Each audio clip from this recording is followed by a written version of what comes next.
Metrópole Entrevista. Agora eu vou conversar com o deputado federal do Rio de Janeiro, pelo PSOL, Marcelo Freixo. Marcelo, bom dia. Tudo bem com você, meu amigo? Mário, querido, tudo bem é impossível nesse país, né? Mas, enfim, pois é. Mas pelo menos estou aqui conseguindo, que já é um privilégio, né, ficar isolado e conseguindo manter a saúde. E você, como está? Estou bem também. Aqui já há mais de 90 dias confinado, mas trabalhando e tentando manter a sanidade mental nesse país tão pirado como a gente está vendo agora, né? Agora, Marcelo, você aí do Rio conhece bem essa política carioca que hoje domina o Brasil. Essa coisa de Queiroz, rapaz, que história enrolada é essa? Me diga, me conte aí você. Que coisa inacreditável, né? Nós já conversamos sobre isso, né? Falamos isso algumas vezes, né? Mas primeiro, Mário, que eu quero lamentar muito que no momento dessa pandemia, você estava falando sobre essa questão da saúde mental. Minha mãe tem 80 anos, eu estou há 3 meses sem ver minha mãe, né? Porque eu tive que ir a Brasília, enfim, não é de bom tom, né? Tá uma dificuldade para fazer ela entender o que está acontecendo, né? Porque tem um limite aí de confinamento que tem um sofrimento para dentro da casa e tem um sofrimento para fora. Nesse momento, 48 mil mortos, né? Quase 1 milhão de pessoas infectadas, enfim, mais de 1.000 pessoas mortas por dia. Nesse momento, a gente tinha que estar falando só disso, né, Mário? Só disso. A gente tinha que estar falando de leito, de respirador, né, de médico, de enfermeiro. A gente tem que falar de milícia, de crime, de filho de presidente envolvido com miliciano, de desvio de dinheiro. Nesse momento, em qualquer momento é ruim, mas nesse dá um mal-estar profundo. Né, um mal-estar profundo. Então, é realmente uma coisa muito grave. Eu conheço bem a história da família Bolsonaro. Eu presidi a CPI das milícias em 2008, né, já tem um tempinho. Eu fui deputado estadual junto com o Flávio Bolsonaro por 12 anos, então conheço bastante. Conheci o Queiroz, que ele andava sempre com o Flávio Bolsonaro. Ele é amigo do Jair Bolsonaro desde a década de 80 e ele era um grande coordenador, um grande operador dos gabinetes da família Bolsonaro, não só do Flávio. E ele ficava lotado no gabinete do Flávio. Agora, as investigações estão indicando a prática do que a gente está chamando de rachadinha, que nada mais é do que extorsão. Você tira o dinheiro do salário das pessoas, dos que trabalham e dos que não trabalham. Então, tinha uma quantidade enorme, inclusive o próprio Queiroz tinha 4 pessoas da sua família, a mulher, a filha dele, a filha da mulher dele, ou seja, a enteada dele, e o ex-marido dela. Os 4 trabalhavam no gabinete do Flávio. Na verdade, não trabalhavam, eram laranjas. Eles recebiam para não trabalhar. E uma parte do salário ia para o Queiroz. Né? A outra filha, que é uma personal trainer que trabalha em várias academias do Rio de Janeiro, era assessora do Jair Bolsonaro em Brasília. Só que nos horários de trabalho ela estava nas academias. E 80% do salário dela era retornado, né? Ela voltava para as mãos do pai. Então, assim, é um nível de familiares daquele assassino Adriano, né, matador, chefe do escritório do crime, que foi morto na Bahia, inclusive. Você falou sobre isso, nós falamos sobre isso no seu programa. E a mãe dele e a ex-mulher dele eram funcionários fantasmas também do gabinete. Acabou de sair uma notícia agora de um valor alto que foi passado do Adriano para a conta do Queiroz, em torno de R$400 mil, saiu hoje, né? Então, assim, você tem uma quantidade de dinheiro, podridão, milícia, crime, extorsão, envolvido na família do presidente da República, né? Então, no momento onde o presidente da República tinha que estar cuidando da família do brasileiro, da sua família, da minha, da família, principalmente dos mais pobres, aqueles que não conseguem ficar em isolamento, aqueles que estão perdendo emprego, aqueles que estão preocupados com a saúde e com a comida. Não, o presidente se preocupa só com a família dele envolvida em maracutaia, envolvida em podridão, envolvida em crime, e não consegue cuidar da família dos brasileiros para a qual ele foi eleito. Então, isso tudo, no final das contas, é muito triste, Mário. Marcelo, eu estou conversando com o deputado federal Rio de Janeiro, PSOL, Marcelo Freixo. Marcelo, Isso aconteceu ontem, quinta-feira. Na quarta-feira, o presidente, num dos arrobos dele, disse que não ia aceitar determinadas coisas, e tinha que ter limites e tá, papapá, assim, como quem dissesse assim. E aí ele estava se referindo diretamente ao Supremo Tribunal Federal, né, que está atacando essa coisa. Foi no Weintraub, foi no pessoal do fake news, do gabinete do ódio. Mas, de repente, sem ele esperar, eu acho, vem a Justiça do Rio de Janeiro, não tem nada a ver com o Supremo, um juiz do Rio de Janeiro, baseado em informações do Ministério Público do Rio de Janeiro, e vai em cima e ordena a prisão de Queiroz e da mulher dele. O presidente ontem, transmitindo pela rede social, se via que ele estava bastante atrapalhado. Aliás, ele estava atrapalhado já quando Weintraub foi lá dizer que ia sair. Rapaz, foi uma cena constrangedora ver ali. Aquele abraço, né, rapaz? Rapaz, que coisa mais horrível aqui. Sabe, eu fiquei constrangido com aquilo. Aí ele diz, fizeram uma coisa espetaculosa, como se ele fosse o maior bandido do mundo. Ele não era nem procurado, ele não era foragido. Sim, e daí? Não tem nada. Foi a lei que foi. E aí, o que você acha? Você acha que isso vai ter consequências maiores? Por exemplo, hoje na Folha de São Paulo, eu leio que a ala militar está bastante incomodada com isso e que pretende que o presidente faça uma reforma ministerial com notáveis. Você acha que isso pode ser um freio de arrumação no governo ou vai ficar por isso mesmo e vamos para frente? Eu acho difícil essa mudança de DNA, viu, Mário? Porque tem um problema ali Eu gostaria muito que ele governasse o país melhor. Eu não torço para piorar, não, porque é o nosso país, onde nós vivemos aqui. Eu não quero quanto pior, melhor. Né? Pelo contrário, a gente está no meio de uma pandemia, 48 mil pessoas mortas, 1 milhão de pessoas contaminadas, o segundo país no mundo com número de mortes e contaminados. É um horror, desemprego, né? As pessoas passando fome, 1 milhão de pessoas procurando auxílio-desemprego no último mês. Uma tragédia, e a gente está aqui com um presidente completamente ineficaz, né?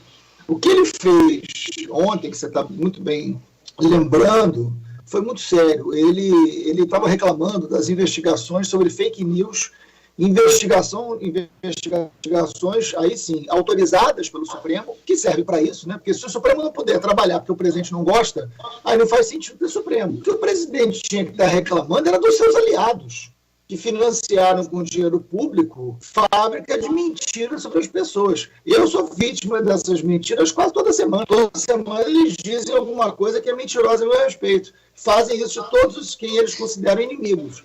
E isso financiado por dinheiro público.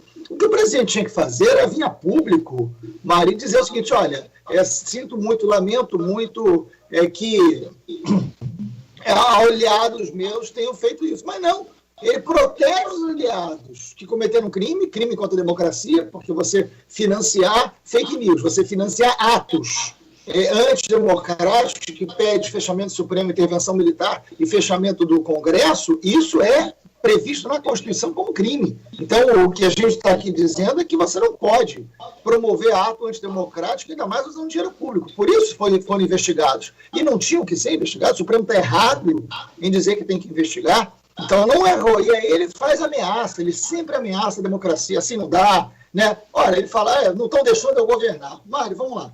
A gente está há mais de um mês sem ministro da Saúde. Quem é que está impedindo o presidente Bolsonaro de ter um ministro da Saúde que cuide da vida das pessoas?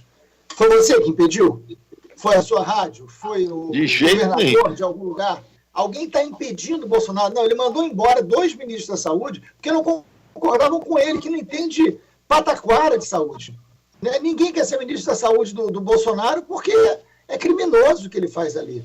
E alguém está impedindo ele de governar melhor? Alguém está impedindo o Bolsonaro de ter um ministro da Saúde, distribuir respirador, de abrir leito, de fazer com que as pessoas possam ser tratadas com dignidade? Alguém está impedindo o Bolsonaro de pagar melhor a renda básica? Não, ele não faz porque ele não quer, porque ele não sabe, porque ele é incompetente.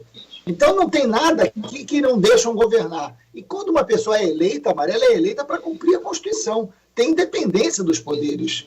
E é isso, a investigação sobre o Queiroz não tem nada a ver com STF, não tem nada a ver com fake news. É milícia, envolvimento com milícia, coisa que os filhos dele estão envolvidos até a raiz do cabelo. Então, ora, a lei é para ser cumprida. Outra coisa, o Eduardo Bolsonaro, o outro filho, teve uma postagem ontem que ele disse o seguinte: mas tem outros deputados que também fizeram isso. Ô, Mari, desde quando isso é justificativa? Desde quando isso é justificativa?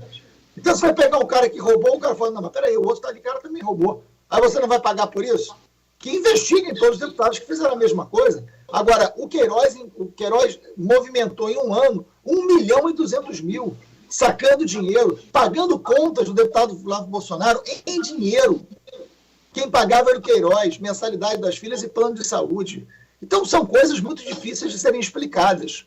Por isso o governo está tão... Por isso o incômodo dos militares. Agora, essa mudança do Bolsonaro é outra pessoa que os militares querem, né? Se você pegar a ministra do Meio Ambiente, o ministro do Meio Ambiente, a ministra dos Direitos Humanos, agora o ministro da Educação que saiu, né, o ex-ministro da Saúde, que agora nem ministro da Saúde tem, e dizer, não, agora vai ser tudo diferente, vai ser tudo notável e técnico. Bom, teria que ter outro presidente, né? Porque com esse eu acho muito difícil. Marcelo Freixo, me diga uma coisa, que repercussão você acha isso vai ter no Congresso? O Congresso vai participar? Porque, na realidade, o que a gente assistiu ontem, por exemplo, no Jornal Nacional, eu não morro de amores pela Globo, não estou defendendo a Globo, tem nada que... Claro. Mas mostrou as entranhas, assim, eu cheguei a ficar com ânsias de vômito, né, de ver tanta bagaceira, rapaz. Mas assim, feito da forma mais escandalosa, e defendendo, tem gente que defende, não, olha, o governo Bolsonaro é um governo absolutamente honesto, não há nenhum caso. Bom, tá. Você acha que isso vai repercutir no Congresso? Como é que alguém que se mete com milícia é honesto, gente? Pelo amor de Deus. A milícia mata as pessoas. O que é milícia, né? Eu investiguei lá a milícia em 2008, Mário. A milícia é um grupo de policiais corruptos, agentes da segurança corruptos, que são minoria, mas eles existem, que dominam o território, que fazem extorsão na vida das pessoas, que exploram o transporte alternativo, que exploram a internet, que matam as pessoas que não aceitam a sua dominação, que têm projeto de poder político, se comportam como máfia, ajudam a eleger senadores, prefeitos, né? Enfim, é uma máfia. O Bolsonaro defendeu a legalização das milícias em 2008, no mesmo ano que eu apresentei o relatório, ele veio a público, deu uma entrevista e falou no plenário do Congresso Nacional, tem isso gravado, ele defende a legalização da máfia. Ora, eu não estou entendendo, o filho tem dinheiro extorquido de funcionário, o outro filho envolvido em fake news. Onde é que está essa honestidade? A honestidade foi meu pai, que faleceu há 2 anos, que foi camelô com 9 anos de idade, trabalhou a vida inteira e morreu semi-analfabeto. Esse era honesto. Que honestidade é essa? Que honestidade é essa que se envolve com um criminoso? Que faz extorsão de funcionários, que diz que máfia que mata as pessoas mais pobres do Rio de Janeiro é uma coisa boa. Eu não sei que conceito é esse de honestidade, não. Eu comecei a trabalhar com 15 anos, com 18 fui bancário, virei professor, trabalhei minha vida inteira. Eu não reconheço na família Bolsonaro qualquer tipo de honestidade. Que história é essa? Eu não entendo isso. Agora, o Congresso tem é muito complexo aquilo ali, né? Você tem hoje um grupo muito forte de deputados críticos ao governo Bolsonaro, tem mais de 30 pedidos de impeachment, porque tem crime de responsabilidade sobrando ali, mas o Bolsonaro fez acordo com o Centrão, né? O Bolsonaro fez um acordo com o Centrão que significam ali 10 a 11 legendas, partidos e 200 deputados. Está distribuindo cargos, está, enfim, fazendo os acordos ali com o Centrão quer fugir das investigações da Lava Jato, por isso está no governo Bolsonaro. Então, o Bolsonaro faz a velha, por um lado, ele faz a velha política, que é acordo com o Centrão, distribuição de cargos, esquemas. Por outro lado, faz esquemas com milícia, estimula. Tem uma coisa grave, Mário, que é o quanto ele está estimulando as milícias políticas, né? Ele está querendo liberar arma e liberar munição. E ele está estimulando esses loucos, né, aquele acampamento dos 300, que foram presos, inclusive, lá alguns, a terem armas e atacarem inimigos políticos nas ruas. No momento que a gente estava precisando de solidariedade, de entrega de cesta básica, ele está estimulando que as pessoas se armem e ataquem umas às outras nas ruas, falando em guerra civil. Aqui no Rio de Janeiro está acontecendo uma coisa muito bacana, que são organizações como a CUFA, Central Única das Favelas, que também fez aqui na sua Bahia, entrega de cesta básica em vários lugares, né? Ajuda as pessoas mais pobres, garantindo o isolamento das pessoas. Esse espírito de solidariedade bonito. Isso que a gente devia ver desenvolver no Brasil nesse momento, né? Solidariedade. O Bolsonaro está falando em guerra civil, distribuir armas, em armar o povo. Ora, não é o que a gente está precisando. Então tem um desequilíbrio entre o que o povo precisa e o que o presidente pensa, né? Que agrava uma crise que é muito grande que a gente já está vivendo. Agora, Marcelo, eu fico com medo de isso tudo acabar não dando em nada, sabe? A gente vai se acostumando cada vez mais com mais podridão, com mais escândalos, com mais negócio e vamos levando, porque um escândalo é substituído por outro. Rapaz, esse Weintraub, por exemplo, rapaz, isso é uma excrescência. Como é que pode ter um sujeito desse, 1 ano e 4 meses, ministro da Educação, que até a cadelinha dele chama Capitu, Machado de Assis deve estar se torcendo lá na sepultura dele, e faz aquela coisa ridícula lá daquele chegar ali, agora é verdade. Rapaz, eu não sei, sinceramente, rapaz, você pega ele, pega Damares, o próprio Paulo Guedes, rapaz, né? Defende Bolsonaro, Cassim. Onde é que nós estamos, rapaz? O que nós fizemos para merecer né, esse desprezo do país, rapaz? Rapaz, a gente fez churrasco na cruz, viu? Porque não é possível, é muito castigo. Eu vou te contar um negócio. Aquela reunião ministerial, eu adoro um botequim aqui no Rio de Janeiro, que tem comidas excelentes. Quando passar isso tudo, você é meu convidado para a gente ir num bom botequim aqui no Rio de Janeiro comer uma comida de boteco, como a gente chama aqui, que é uma coisa muito boa que a cidade tem, né? Os botequins do Rio são famosos, né? Aí hoje tem concursos de comida de boteco. Rapaz, aquela reunião ministerial, a forma daqueles ministros falarem, se aquilo ali fosse falado num botequim no Rio de Janeiro, eles seriam reprimidos. Fala, olha, por favor, botequim é lugar de respeito, você não pode falar assim. Aquela reunião ministerial do Bolsonaro, que a gente teve o desprazer de assistir, aquele vocabulário, aquela forma das pessoas se comportarem, aquilo não cabe nem em botequim do Rio de Janeiro. Aquele em botequim seria reprimido. Falei, por favor, isso aqui é um lugar de respeito, o senhor não pode falar desse jeito, o senhor se retire daqui. Né? O Weintraub, o próprio Bolsonaro, o Paulo Guedes, é um negócio horroroso. No momento que você tem milhares de pessoas perdendo emprego, perdendo a vida, porque tem uma coisa nessa pandemia, Mário, que é muito grave. Eu perdi um primo e perdi 2 amigos professores mais próximos, né? Você não se despede das pessoas, você não faz o luto, as pessoas desaparecem. Esse meu primo, eu soube que ele tinha tido um problema de saúde, foi para o hospital, pegou o coronavírus, morreu, enterrou, ninguém se despediu, não tem enterro, não tem velório, ninguém se encontra. Então, além de você estar perdendo uma pessoa, é como se a pessoa desaparecesse. Você não tem um rito de despedida. Então, tem uma dor maior. Tem um momento muito delicado da história do Brasil. E, nesse momento, o presidente está envolvido para defender miliciano, sabe, falando em arma, defendendo acampamento de 300 com um monte de maluco, um monte de doido pela rua, sabe, com um desemprego desse, e ele preocupado em defender os filhos, só olha para os filhos só fazem cagada. É um negócio impressionante esse momento que a gente está vivendo. Aí bota o Weintraub, bota a Damares, bota aquele criminoso no meio ambiente. O que é aquilo? E não tem ministro da Saúde. Sabe? Então ele tem que parar com esse negócio, não deixam ele governar. Ele não é honesto, ele não sabe governar, ele é despreparado, e quem está no governo com ele é um bando. Aquilo é um bando, aquilo não é um governo, aquilo não é uma equipe ministerial, aquilo é um bando. Então, esse é o momento que a gente está vivendo. Marcelo, obrigado pela sua participação. Viu? É sempre bom conversar com você, embora a gente esteja vivendo nesse ambiente. Mas é bom saber que temos lutadores como você, né, que não desiste, está na linha de frente. Conte com a gente aqui, porque a gente também não desiste, não. E vamos lutar para sair dessa, porque nenhum brasileiro merece viver o que nós estamos vivendo, Marcelo. Um abraço para você, muito obrigado. Mário, meu querido, muito obrigado. E viva esse povo extraordinário, que é muito maior do que Bolsonaro, né? Viva esse povo da Bahia, do Rio de Janeiro, de todos os cantos, esse povo, esse suor sagrado né, desse trabalhador que construiu um país tão bonito, tão cheio de riqueza. O Brasil é muito maior do que o Bolsonaro. Isso vai passar. Se cuida, viu? Você é muito importante para todos nós. E obrigado aí mais uma vez. Um abraço. Obrigadão, Mantano.